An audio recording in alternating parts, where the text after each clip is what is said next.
ഈശോമിശിഹായ്ക്ക് സ്തുതിയായിരിക്കട്ടെ. ഞാൻ brother Shaiju Adappally, Ernakulam saint Mary's prayer മിനിസ്ട്രിയിൽ നിന്നാണ്. ഫ്രാൻസിസ് പാപ്പായുടെ ചരിത്രത്തിൽ വായിച്ച കാര്യങ്ങളൊക്കെയാണ്.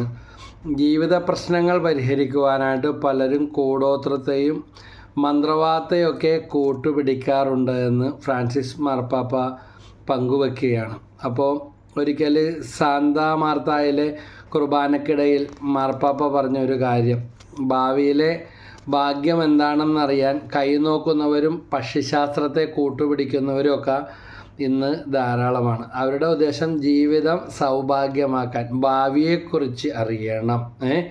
അതാണ്. അങ്ങനെ കൂടോത്ര നിർമ്മാർജ്ജന വ്യവസായത്തിൽ ഏർപ്പെടുന്നവരും ഉണ്ട് എന്നാണ് പാപ്പ പറയുന്നത്. എന്നാൽ അവക്കൊന്നും നമ്മുടെ ജീവിതത്തെ രക്ഷപ്പെടുത്താനായിട്ട് സാധിക്കുകയില്ല എന്ന് പറഞ്ഞിട്ട് മാർപ്പാപ്പ പറയുന്ന ഇതാണ്: യേശുവിന് മാത്രമേ നമ്മുടെ ജീവിതത്തെ രക്ഷപ്പെടുത്താനാവുകയുള്ളൂ.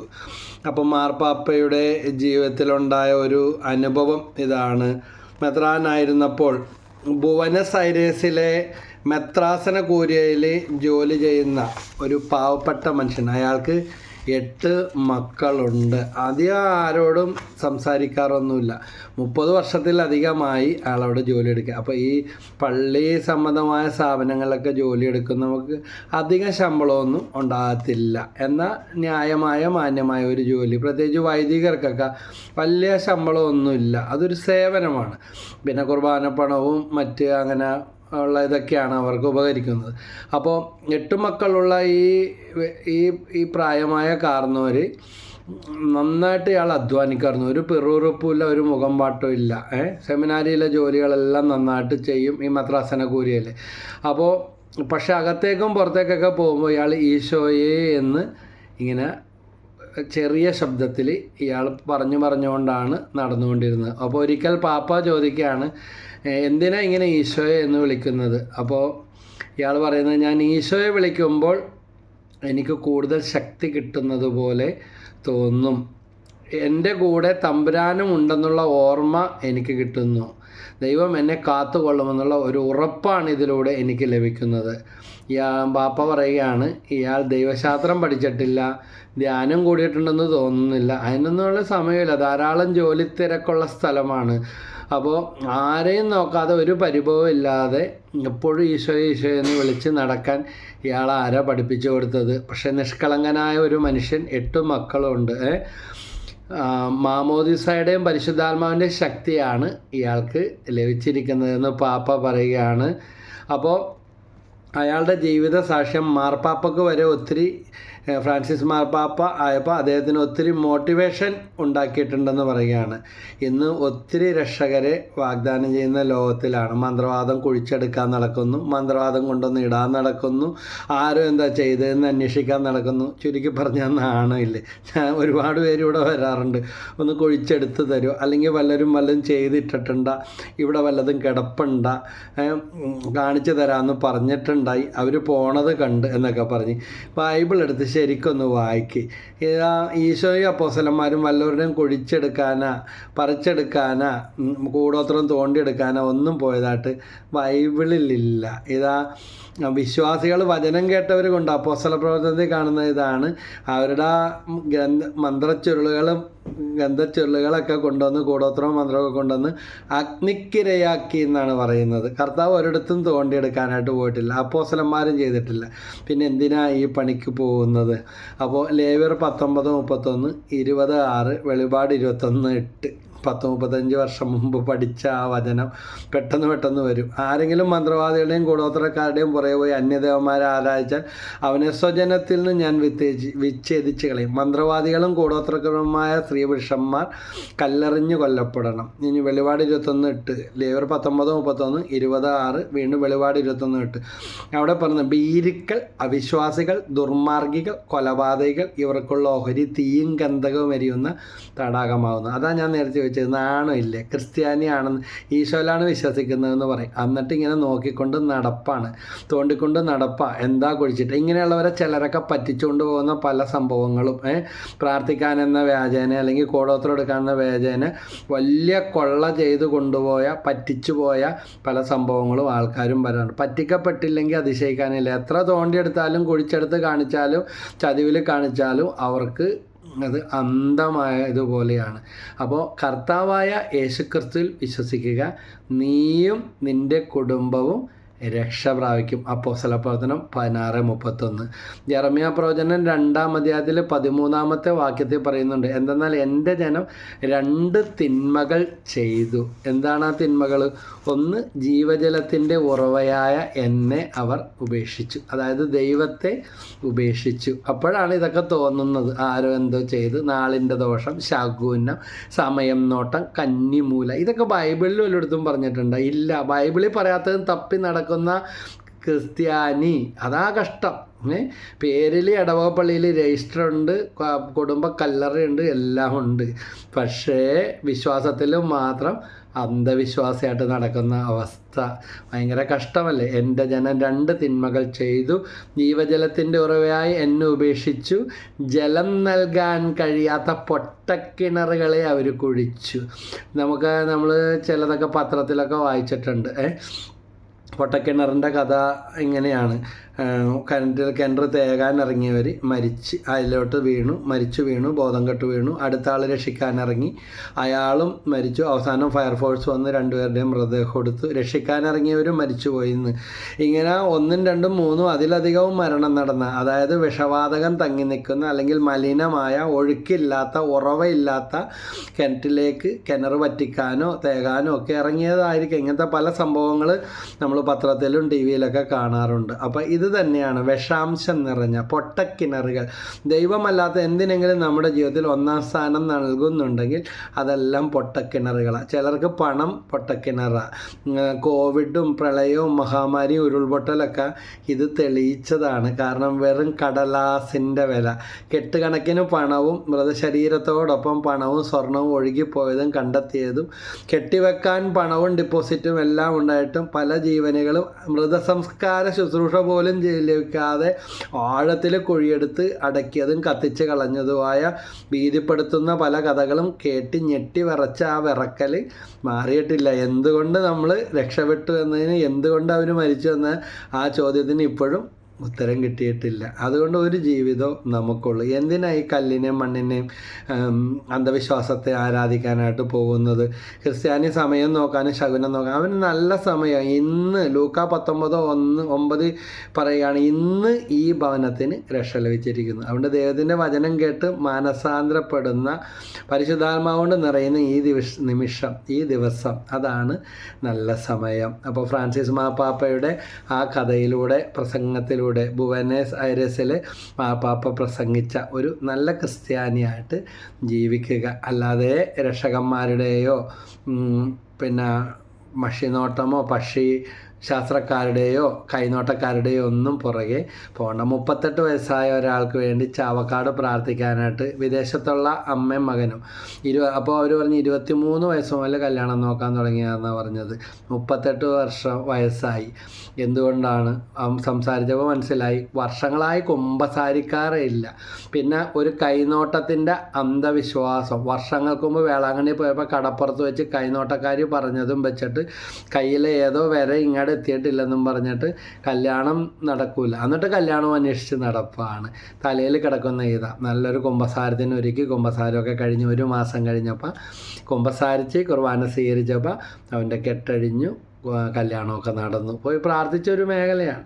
അതുകൊണ്ട് ഇതുപോലെ പല കെട്ടുകളും നമ്മുടെ ജീവിതത്തിൽ ഉണ്ട്. യോഹന്നാൻ 11:44 അവൻ്റെ കെട്ടുകൾ അഴിക്കുക. ലാസറിനെ ഉയർപ്പിക്കാനായിട്ട് യേശു വന്നപ്പോൾ മരിച്ച ലാസറിനെ കർത്താവ് ഉയർപ്പിച്ചു. പക്ഷേ അവൻ്റെ കല്ലറ തുറന്നു മാറ്റിയതും അവൻ്റെ കെട്ടുകൾ അഴിച്ചതും മനുഷ്യരെ കൊണ്ടാണ്. അതുകൊണ്ട് മനുഷ്യൻ ചെയ്യാനുള്ളത് മുഴുവൻ ചെയ്യുമ്പോഴാണ് ദൈവത്തിന് ചെയ്യാനുള്ളത് ദൈവം ചെയ്യാൻ മനസ്സാവുന്നത്. മനുഷ്യൻ ചെയ്യാനുള്ളതിനും കൂടി കയറി ഇടങ്കോലിട്ട് ദൈവം പ്രവർത്തിച്ച ഇല്ല.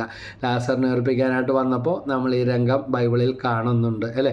മനുഷ്യരാണ് കല്ലറയുടെ കവാടം തുറന്നു മാറ്റിയതും പിന്നെ ലാസറിൻ്റെ കെട്ടുകൾ കർത്താവിൻ്റെ വാക്ക് കേട്ടടിച്ചതും. അതുകൊണ്ട് ഇന്ന് വചനം കേൾക്കുന്ന ഓരോ വ്യക്തിയും പ്രത്യേകിച്ച് നോയമ്പ് കാലത്തിലൂടെ എല്ലാം കടന്നു പോകുമ്പോൾ ഒരു അവലോകനം, ഒരു തിരിഞ്ഞു നോട്ടം നടത്തണം. ദൈവത്തിന് ഒന്നാം സ്ഥാനം കൊടുക്കാനായിട്ട് സാധിക്കുന്നുണ്ടോ? 1 യോഹന്നാൻ 3:4 പറയുന്നുണ്ട്, പാപം നിയമ ലംഘനമാണ്. പാപം ചെയ്യുന്നവൻ നിയമം ദൈവപ്രമാണങ്ങളുടെ ലംഘനമാണെന്ത്?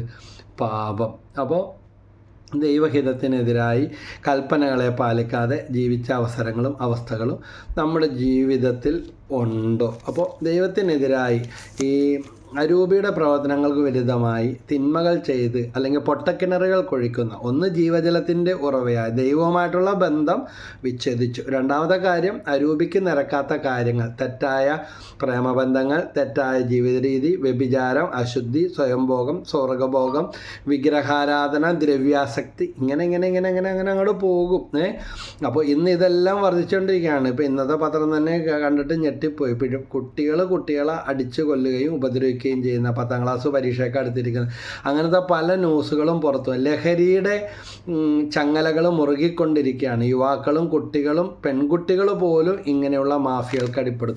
ഇറങ്ങുന്ന പല സിനിമകളും വയലൻസൊക്കെ ഒത്തിരി കൂടുതലുള്ള, മയക്കുമരുന്നും ശ്രദ്ധിച്ചാൽ മനസ്സിലാകും. മയക്കുമരുന്നിൻ്റെ ഉപയോഗവും പുകവലിയും മദ്യമൊക്കെ പ്രോത്സാഹിപ്പിക്കുന്ന തരത്തിലുള്ള നല്ല കഥകളൊക്കെയുള്ള സിനിമകളൊക്കെ ഇറങ്ങുന്നുണ്ട്. പക്ഷെ അതൊന്നും ആർക്കും ഒരു കഥയോ അല്ലെങ്കിൽ ഒരു പാകത്തിനൊരു പാട്ട് പോലും ഇല്ല. അപ്പടി കൊല്ലലും വെട്ടലും കുത്തുവാണെങ്കിൽ ജോറായി. പാട്ടിൻ്റെ രംഗങ്ങളിൽ പോലും വെട്ടും കുത്തും കൊല്ലും മയക്കുമരുന്ന് ഉപയോഗമാണെങ്കിൽ ഭംഗിയായി ഇടിച്ച് കയറ്റമാണ്. അത് മറ്റു ഭാഷകളിലേക്ക് തർജ്ജമപ്പെടുന്നു. അതിൻ്റെ 2-3 വാല്യങ്ങൾ ഇറങ്ങുന്നു. കാരണം മനസാക്ഷി മുരടിച്ച് ഇങ്ങനെയുള്ള കാര്യങ്ങളോടുള്ള ആസക്തി മനുഷ്യരിൽ വർദ്ധിച്ച് വന്നുകൊണ്ടിരിക്കുന്ന ഒരു കാലഘട്ടമാണ്. ഇനി ചിലർ ചോദിക്കുന്നു, ഇതിനൊക്കെ വലിയ പാപവും തെറ്റും ചെയ്യുന്നവരുണ്ടോ? അവർക്കൊന്നും ഒരു കുഴപ്പവും വരുന്നില്ലല്ലോ എന്ന്.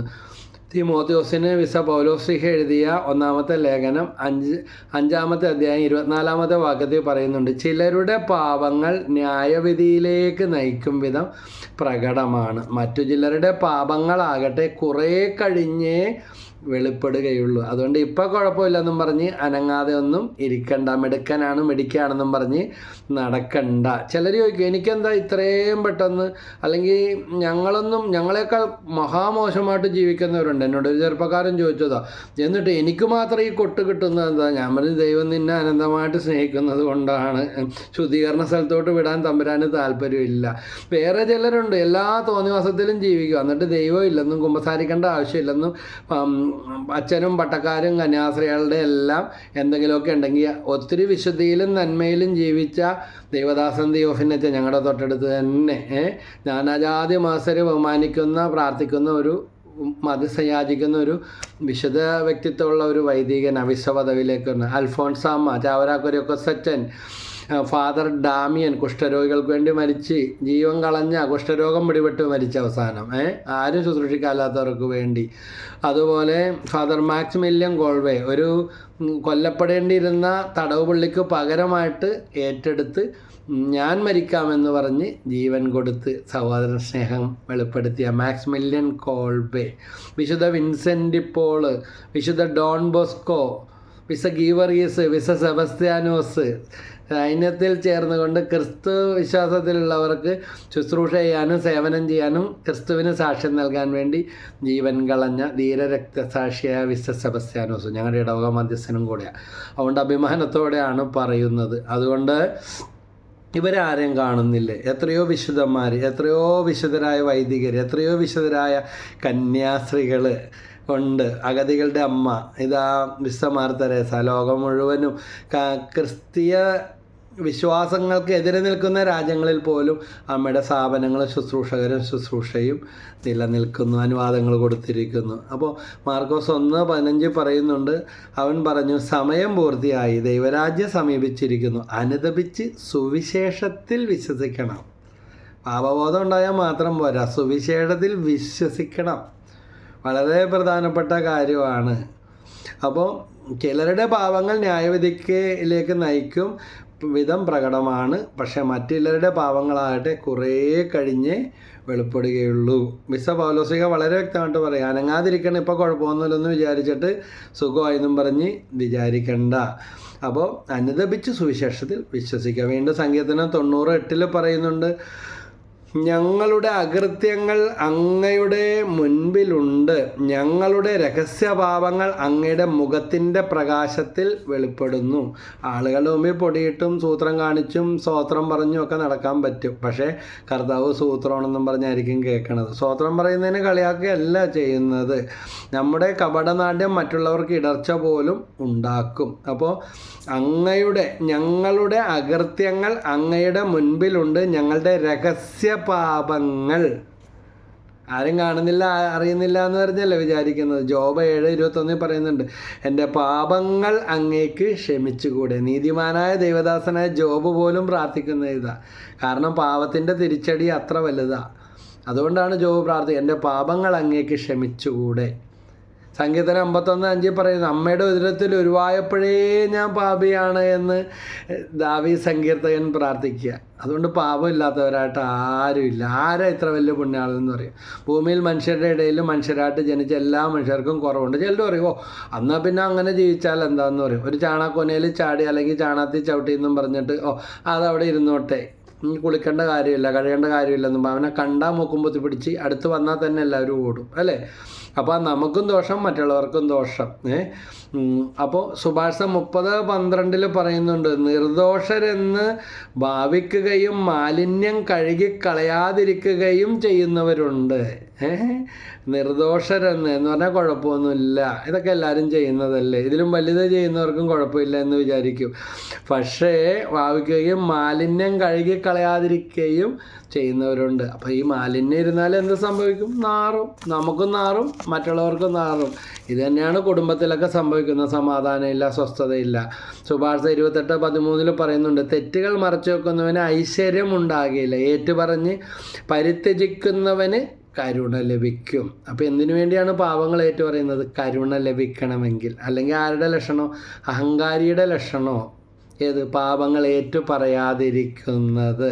ഞാനൊക്കെ അത്യാസന്ന നിലയൊക്കെ കിടക്കുന്ന ചില രോഗികൾക്കൊക്കെ വേണ്ടി പ്രാർത്ഥിക്കാനൊക്കെ പോയപ്പോൾ ദൈവമേ എന്ന് വിളിക്കാൻ വേണ്ടി ഒന്ന് കിടന്ന് കഷ്ടപ്പെടുന്ന രംഗങ്ങളൊക്കെ പലതും കണ്ടിട്ടുണ്ട്.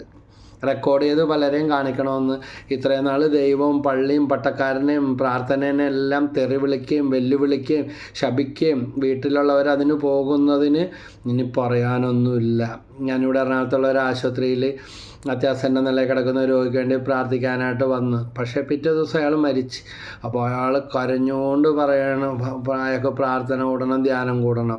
പക്ഷേ നേരത്തെ ഇങ്ങനത്തെ കാര്യങ്ങളെല്ലാം പറഞ്ഞാൽ ഇതിനെല്ലാം ദുഷിക്കുകയും തെറി വിളിക്കുകയും വീട്ടിൽ പ്രാർത്ഥിക്കുന്നത് കണ്ട കുടുംബ പ്രാർത്ഥന പോലും ചൊല്ലിക്കില്ല. ആരടിച്ച് നിൻ്റെയൊക്കെ ചാകാൻ കിടക്കണം, എഴുന്നേറ്റ് പോടിയെന്നും പറഞ്ഞ് വീടൊക്കെ നല്ലോണം നോക്കും, കുടിക്കൂല വലിക്കൂല, ഒന്നിനും കുറവില്ല. പ്രാർത്ഥിക്കണ കണ്ട അയാൾക്ക് പിശാച. ഇപ്പോൾ പ്രാർത്ഥിക്കുമെന്നും പറഞ്ഞ് കിടന്ന് കരഞ്ഞുകൊണ്ടിരിക്കുന്ന അവസ്ഥ. അപ്പോൾ ഒരു തരം സ്കിന്നിന് വരുന്ന ഒരു പ്രത്യേക തരം ക്യാൻസറാണ്. ചക്ക വെട്ടിപ്പൊളിച്ച പോലെ മേത്ത് മുഴുവൻ ഉണ്ടായിരുന്നു. അതിൽ വലിയ പ്രായമൊന്നുമില്ല. പക്ഷേ എനിക്കറിയാവുന്ന ഡോക്ടർമാരോടൊക്കെ സംസാരിച്ചപ്പോൾ പറഞ്ഞ് ഇയാൾ മരിച്ചു പോകും. അപ്പോൾ അവസാനമായിട്ടൊന്ന് പ്രാർത്ഥിക്കണമെന്നും പറഞ്ഞ് പ്രാർത്ഥിക്കാൻ ആരെങ്കിലും വിളിക്കെന്നും പറഞ്ഞ് വിളിച്ച അവസ്ഥകളാണ്. രക്ഷപ്പെട്ട കൈയൊഴിഞ്ഞ കിടന്ന രക്ഷക്കൊ നല്ല അനുദപിച്ച് അല്ലെങ്കിൽ കുമ്പസാരിച്ച് കുർബാനയൊക്കെ സ്വീകരിച്ച് രോഗിലേപനമൊക്കെ കൊടുത്തപ്പോൾ രക്ഷപ്പെട്ട കേസുകളുണ്ട്. അത് അച്ഛനെ കൊണ്ടുവന്ന് ചെയ്യുന്ന കാര്യമാണ് കേട്ടോ. ഏത് രോഗിലേപനമൊക്കെ കൊടുക്കുന്നത്. ഈ ഒരാശുപത്രിയിൽ എറണാകുളത്തെ തന്നെ ഏറ്റവും വലിയ പ്രശസ്തനായ ക്യാൻസർ വിദഗ്ധനായ ഡോക്ടർ പോലും അന്തിച്ച് നിന്ന സ്ഥാനത്ത് 70 വയസ്സുള്ള ഒരു അമ്മച്ചിക്ക് വേണ്ടി കുമ്പസാരത്തിന് വേണ്ടി കൗൺസിലിംഗ് കൊടുത്ത് ഞാൻ പോയി ഒരുക്കി. അപ്പോൾ ആ സിസ്റ്റർമാർ കുമ്പസാരിക്കാൻ വേണ്ടി അച്ഛനെ അറേഞ്ച് ചെയ്തു. കുമ്പസാരിച്ച് കുർബാനയെ സ്വീകരിച്ചു. പ്രാർത്ഥിക്കാൻ ഒരു വചനവും പറഞ്ഞു കൊടുത്ത് ആവർത്തിച്ച് അത് പറഞ്ഞു. അന്ന് രാത്രി നന്നായിട്ട് ഉറങ്ങി. പിറ്റേന്ന് നല്ല മാറ്റങ്ങൾ, സൂചി കുത്തുന്ന പോലത്തെ ശരീരമുള്ള വേദന മാറിപ്പോയി. എന്നിട്ട് ക്യാൻസർ ആണെന്നും പറഞ്ഞ് വേറെ ആശുപത്രിയിൽ നിന്ന് ഇങ്ങോട്ട് വിട്ടിരുന്ന എല്ലാ റിപ്പോർട്ടും ഉണ്ട്. ഇവിടെയും കണ്ടുപിടിച്ചതാ, പക്ഷേ ക്യാൻസർ കാണാനില്ല. സങ്കീർത്തനം 39:11 പറയണം, പാപം മൂലം അവിടുന്ന് മനുഷ്യനെ ശിക്ഷിക്കുമ്പോൾ അവന് പ്രിയങ്കരമായതിനെല്ലാം കീടത്തെ പോലെ നശിപ്പിച്ചു കളയും. അതുകൊണ്ട് പാവങ്ങൾ ഏറ്റുപറഞ്ഞ് പ്രാർത്ഥിച്ചാൽ നേരെ തിരിച്ച് സംഭവിക്കും. അവനും പ്രിയങ്കരമായതും അല്ലാത്തതും എല്ലാം ദൈവം അനുകൂലമാക്കി തീർക്കും. സുഭാഷിതം 16:7 പറയുന്നുണ്ട്, ഒരുവൻ്റെ വഴികൾ കർത്താവിന് പ്രീതികരമായിരിക്കുമ്പോൾ ശത്രുക്കൾ പോലും അവനോട് ഇണങ്ങിക്കഴിയും, ഇല്ലെങ്കിൽ ആ മിത്രങ്ങൾ പോലും ശത്രുക്കളായി മാറും. അത് തന്നെ സംഭവിക്കുന്നത് അല്ലേ? തിരിച്ചിട്ട് വായിച്ചാൽ മതി. മിത്രങ്ങൾ പോലും ശത്രുക്കളായി. ഇവളെന്താ ഇങ്ങനെ, ഇവനെന്താ ഇങ്ങനെ, എൻ്റെ ഭാര്യ എന്താ ഇങ്ങനെ, ആർക്കും ഈ ഗതികേടുണ്ടായിരുന്നെന്ന് പറയും. ഒന്ന് ആത്മശോധന ചെയ്ത് നോക്ക്. ഭർത്താവെ, നിങ്ങളൊക്കെ ഒന്ന് നമ്മളിലേക്ക് തന്നെ കടന്നു പോവാ. ഈ ലോകത്തെ ഏറ്റവും വലിയ അറിവ് സെൽഫ് റിയലൈസേഷനാണ്. അല്ലാതെ ഭാര്യ ശരിയല്ല, ഭർത്താവ് ശരിയല്ല, മക്കളോട് പറയുമ്പോൾ അവർ പറയും നിങ്ങളുടെ പ്രായം ആവുമ്പോൾ ഞങ്ങൾ മാനസാന്തരപ്പെട്ടുള്ളൂ, അതുവരെ ഞങ്ങൾ അടിച്ചു പൊളിച്ച് ജീവിക്കട്ടെ. ഇല്ല, സ്റ്റേഡിയത്തിൻ്റെ അങ്ങാടും മറൈൻ ഡ്രൈവിലോട്ടൊക്കെ ചെല്ലുമ്പോൾ കാണേണ്ട കാഴ്ചകൾ തന്നെയാണ്. ഹോട്ടലിൽ മുറി എടുത്തും അല്ലെങ്കിൽ വ്യഭിചാരശാലകളിലൊക്കെ അരങ്ങേറിയിരുന്ന പല കാര്യങ്ങളും പരസ്യമായിട്ട് ചെയ്യാൻ പോലും ഒരു നാണമില്ല. ചോദിച്ചാൽ സദാചാരം എന്ന് പറഞ്ഞിട്ട് ചോദ്യം ചെയ്യാനോ ഉണ്ടാനോ പാടില്ല. രഹസ്യമായി ചെയ്തിരുന്ന തെറ്റുകൾ ഇന്ന് പരസ്യമായിട്ട് മുഖത്ത് ചെളിവാരി എറിയുന്നത് പോലെ. അതുപോലെ ലഹരി പദാർത്ഥങ്ങൾ ഉപയോഗിക്കുന്നത് കുട്ടികളും സ്ത്രീകളുടെയും പോലും എണ്ണം, ഡിവേഴ്സ് കേസുകളൊക്കെ എണ്ണം വർദ്ധിച്ചുകൊണ്ടിരിക്കുക അനുദിനം. അബോർഷൻ ചെയ്യുന്നതിൻ്റെ എണ്ണം വർദ്ധിക്കുന്നു. ഉണ്ടാകാത്തവരുടെ എണ്ണം, ഞാൻ താമസിക്കുന്നതിൻ്റെ പരിസരത്ത് തന്നെ ഇതുപോലെ ഇൻഫെർട്ടിലിറ്റി ക്ലിനിക്ക് പലത് ഇനിയും വന്നുകൊണ്ടിരിക്കുകയാണ്. അപ്പോൾ ഇവിടെ തന്നെ ഈ ചളിക്കവട്ടം, ഈ ബൈപ്പാസ് പൊന്നുരുന്തി പ്രദേശത്ത് തന്നെ 2-3 അടുപ്പിച്ച് വന്നിട്ടുണ്ട് നല്ല സൗകര്യങ്ങളോടുകൂടി. അപ്പോൾ മറ്റ് സ്ഥലങ്ങളിൽ നോക്കുമ്പോൾ ഇന്ന് നാച്ചുറലായിട്ട് കുട്ടികളുണ്ടാകുന്ന രീതികൾ അല്ലെങ്കിൽ അങ്ങനെ ഉണ്ടാകുന്നവരുടെ എണ്ണം വളരെ കുറഞ്ഞുകൊണ്ടിരിക്കുകയാണ്. പ്രഭാഷണം 23:19 മനുഷ്യനെ മാത്രമേ അവൻ ഭയപ്പെടുന്നുള്ളൂ, കർത്താവിൻ്റെ കണ്ണുകൾ സൂര്യനേക്കാൾ 10,000 മടങ്ങ് പ്രകാശമുള്ളതാണെന്ന് അവൻ അറിയുന്നില്ല. പലരും വിചാരിക്കുന്ന ഇതാ, എങ്ങനെ പറയും, കണ്ണടച്ച് ഇരുട്ടാക്കാം. നടക്കുമോ? നടക്കത്തില്ല. അവനറിയുന്നില്ല. അവിടുന്ന് മനുഷ്യൻ്റെ എല്ലാ മാർഗങ്ങളും നിരീക്ഷിക്കുകയും നിഗൂഢ സ്ഥലങ്ങൾ കണ്ടുപിടിക്കുകയും ചെയ്യും. കാരണം ദൈവദത്തമായ പരിശുദ്ധാത്മാവിൻ്റെ ആലയമാണ് ആര്? 1 കൊരിന്ത്യർ 3-ാം അധ്യായത്തിലും 6-ാം അധ്യായത്തിലും വിശുദ്ധ പൗലോസ് പഠിപ്പിക്കുന്നുണ്ട്. നമ്മൾ ഓരോരുത്തരും മനുഷ്യരെ പറ്റിക്കാൻ പറ്റും. പല നാൾ കള്ളൻ ഒരു നാൾ പിടിക്കപ്പെടും. ജെറമ്യാ 17:9-10 ഹൃദയം മറ്റെന്തിനേക്കാൾ കാപട്യമുള്ളതാണ്, ശോചനീയമാംവിധം ദുഷിച്ചതുമാണ്. കർത്താവായ ഞാൻ ഹൃദയത്തെ പരിശോധിക്കുകയും ഓരോ മനുഷ്യനും താങ്കളുടെ ജീവിത രീതിക്കും പ്രവൃത്തിക്കും അനുസരിച്ച് ഞാൻ പ്രതിഫലം കൊടുക്കും. എന്നിട്ട് അർഹതയില്ലാതെ അന്യായമായിട്ട് വഞ്ചിച്ചും തട്ടിച്ചുണ്ടാക്കിയിട്ട് നേർച്ചപ്പെട്ട് ഇട്ടാൽ മതി, അത് അവിടെ കിടന്ന് തിരിയും. പലരുടെയും വിചാരം ഇതാ, ദാനകർമ്മം ചെയ്താൽ മതിയാ. അതും ചെയ്യണം, ചെയ്യേണ്ട കാര്യം. വഞ്ചിച്ചെടുത്തിട്ടുണ്ടെങ്കിൽ തിരിച്ചു കൊടുക്കണം. അപ്പം അതുപോലെ ദരിദ്രരെ സഹായിക്കണം, ദാനധർമ്മങ്ങളും പ്രായശ്ചിത്ത പ്രവൃത്തികളും ചെയ്യണം. ഏശയ്യാ 24:20 പറയുന്നുണ്ട്, ഭൂമി ഉന്മത്തനെ പോലെ ആടി ഉലയുന്നു, കുടിൽ പോലെ ഇളകിയാടുന്നു, അത് താങ്ങുന്ന അത്ര ഭാരമേറിയതാണ്, അത് വീഴുന്നു. ഭൂമി താങ്ങുന്നത് അത്രക്ക് ഭാരം. എന്ത് ഭാരം? പാപത്തിൻ്റെ ഭാരം. കല്ലിന് ഭാരമുണ്ട്, അതുപോലെ കല്ലിനും മണ്ണിനും ഒക്കെ ഭാരമുള്ളതുപോലെ പാപത്തിൻ്റെ അവസ്ഥ, ഭാരം നിറഞ്ഞ, പുകച്ചിൽ നിറഞ്ഞ, ഇന്ന് കാലാവസ്ഥാ വ്യതിയാനങ്ങൾ, പേര് പറയാൻ പറ്റാത്ത രോഗങ്ങൾ, ചികിത്സകൾ കണ്ടുപിടിച്ച് വരുമ്പോഴേ വേറെ അടുത്തത് പൊങ്ങിക്കഴിഞ്ഞു. പെരുകുന്ന അപകടങ്ങൾ, വന്ധ്യത, വിവാഹ തടസ്സങ്ങൾ. വിവാഹം വേണ്ട, വിവാഹത്തിൻ്റെ കാര്യം പറഞ്ഞാൽ കൊല്ലാൻ വരുന്നു, തിന്നാൻ വരുന്നു. കുട്ടികളൊക്കെ പഠിച്ചുകൊണ്ടിരിക്കുന്ന കുട്ടികൾ തമ്മിലടിച്ച് കൊലപാതകത്തിൽ അവസാനിക്കുന്ന അവസ്ഥകൾ. കഴിഞ്ഞ ദിവസം ഒരുത്തൻ ചുറ്റിക കൊണ്ട് സ്വന്തം വീട്ടിലുള്ള 5 പേരെ അടിച്ചു കൊന്നു. ഉമ്മ ഗുരുതരാവസ്ഥയിൽ കഴിയുന്നു. അപ്പൻ വിദേശത്തകപ്പെട്ട് കുരുങ്ങിക്കിടന്ന മനുഷ്യൻ ഇപ്പോൾ നാട്ടിലെത്തിയപ്പോൾ ജയിലിൽ കിടക്കുന്ന മകനെയും കൊല്ലപ്പെട്ട ബന്ധുക്കളുടെ വാർത്തയും ഗുരുതരാവസ്ഥയിൽ കിടക്കുന്ന ഭാര്യയുടെ അവസ്ഥ. മറുഭാഗത്ത് 10ാം ക്ലാസ്സിലൊക്കെ പഠിക്കുന്ന കുട്ടികൾ തമ്മിൽ പെരുവഴിയിൽ പരസ്യമായിട്ട് ഏറ്റുമുട്ടുകയും കൊല്ലുകയും കൊലപ്പെടുത്തുകയും ഒക്കെ ചെയ്യുന്നത്. എന്നിട്ടും തീരുന്നില്ല പ്രതികാരം. അപ്പോൾ അത്ര ഭാരമേറിയതാണ് ഭൂമി താങ്ങുന്ന ഈ ഭാരങ്ങൾ. അത് വീഴുന്നു, ഇനി എഴുന്നേൽക്കുകയില്ല. നമുക്ക് ചുറ്റും നടന്നുകൊണ്ടിരിക്കുന്ന സംഭവങ്ങളൊക്കെ ഒന്ന് കണ്ണോടിച്ച് നോക്കാം. 78-ാം സങ്കീർത്തനത്തിൽ 36-37 വാക്യത്തിൽ പറയുന്നുണ്ട്, എങ്കിലും അവരുടെ സ്തുതി കാപഢ്യമായിരുന്നു. അവരുടെ നാവിൽ നിന്ന് വന്നത് നുണയായിരുന്നു. പള്ളിയുടെ പേരിൽ, കുർബാനയുടെ പേരിൽ, സഭയുടെ പേരിൽ, ധ്യാനത്തിൻ്റെ പേരിൽ, പ്രാർത്ഥനാ ഗ്രൂപ്പിൻ്റെ പേരിൽ കടിപിടുത്തം, കുറ്റം പറച്ചിൽ, ആക്രമണം. ഇനി ആരാ എന്താ ഒന്നും ഇതിന് പകരം ഒന്നും പറയാൻ എനിക്കില്ല. അവിടെ വിശ്വകുർബാനയുടെ പേരിൽ പോലും ആക്രമണങ്ങളും ഉപദ്രവങ്ങളും ഭിന്നതകളും.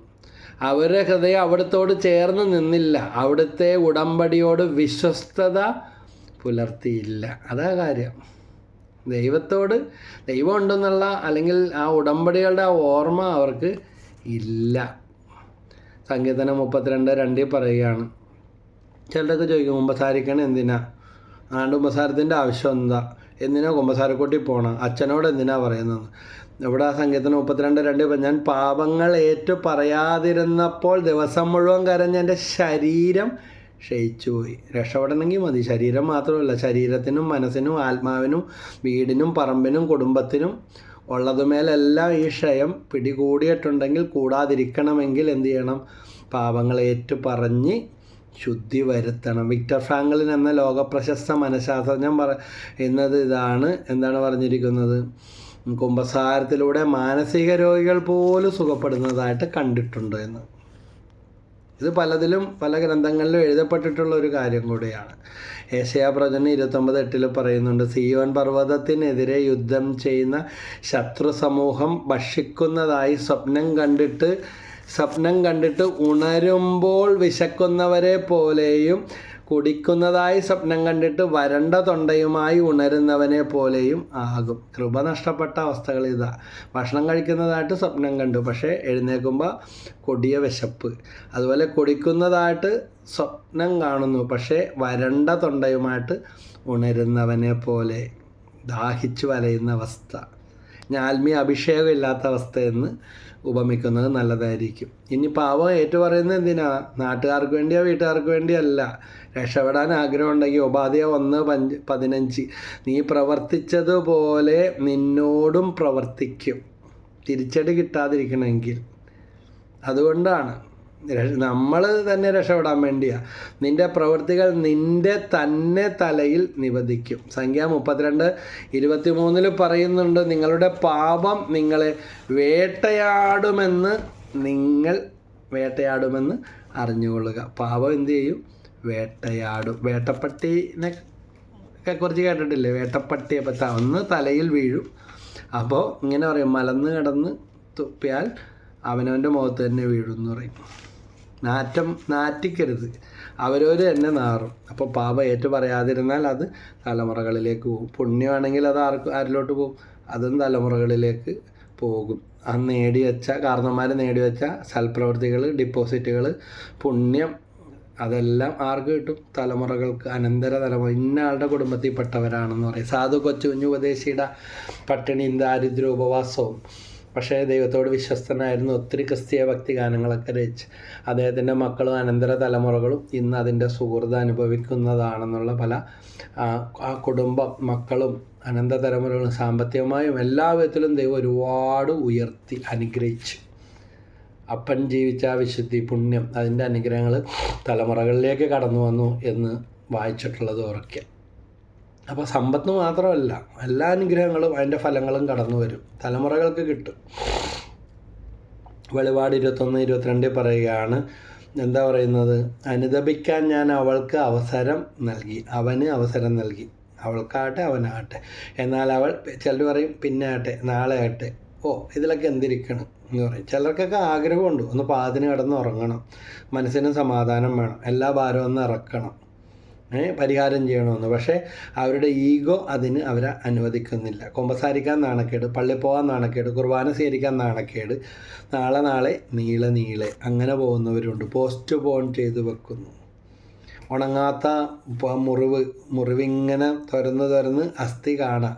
പൊറുക്കാത്ത പഴുപ്പുമായിട്ട് പ്രാർത്ഥിക്കാൻ വന്ന ആൾക്ക് വേണ്ടി പ്രാർത്ഥിക്കുകയും ഒരുക്കി നല്ല കുമ്പസാരത്തിന് വിട്ട് കുമ്പസാരമൊക്കെ കഴിഞ്ഞ് പ്രാർത്ഥിക്കാൻ വചനമൊക്കെ കൊടുത്ത് വീണ്ടും അവിടെ ഇട്ട് പ്രാർത്ഥിക്കാൻ വരുമായിരുന്നു. 5 തവണ വന്ന് പ്രാർത്ഥിപ്പിക്കാനായിട്ട് പറഞ്ഞു, പ്രാർത്ഥിക്കാനുള്ള വചനമൊക്കെ പറഞ്ഞു. അവസാനം ചികിത്സിച്ചവർക്ക് പോലും അത്ഭുതം, ഇത്രയും നാൾ പൊറുക്കാത്ത മുറിവ് എങ്ങനെ പുറത്തു. അതാണ് പാപത്തിൻ്റെ അശുദ്ധിയും മ്ലേച്ഛതയും അതെല്ലാം കളഞ്ഞ് പ്രാർത്ഥിച്ച് വെറുപ്പൊക്കെ മാറ്റി നല്ലൊരു കുമ്പസാരം നടത്തിയപ്പോൾ. അതുപോലെ കുമ്പസാരം നടത്തി കഴിഞ്ഞ 10-40 വർഷത്തിലധികമായിട്ട് കുമ്പസാരിക്കാത്ത ആൾ കുമ്പസാരിച്ചപ്പോൾ കുടുംബത്തിൽ അടിക്കടി മരണങ്ങൾ, അനർത്ഥങ്ങൾ ഒഴിയുന്നില്ല, കേസൊക്കെ എതിരായിട്ട് വരുന്നു. അങ്ങനെയാണ് പ്രാർത്ഥിക്കാനായിട്ട് കെട്ടിവലിച്ച് കൊണ്ടുവന്നതാണ്. പക്ഷേ പിന്നീട് അതൊരു മാറ്റമൊക്കെ ആയി. അപ്പോൾ കേസെല്ലാം തിരിഞ്ഞു വീണു. സ്വന്തം വക്കീൽ വരെയും പറഞ്ഞിരുന്നത് നമുക്ക് അനുകൂലമാണ്. അത്ഭുതങ്ങൾ നടന്ന് കുടുംബം ഒന്ന് പച്ച പിടിച്ച സംഭവം അറിയാം. ഇങ്ങനെ എത്രയോ കേസുകൾ. അപ്പോൾ അനുദപിക്കാൻ ഞാൻ അവൾക്ക് അവസരം നൽകി. എന്നാൽ അവൾ തൻ്റെ വ്യഭിചാരത്തെക്കുറിച്ച് അനുദപിക്കാൻ കൂട്ടാക്കുന്നില്ല.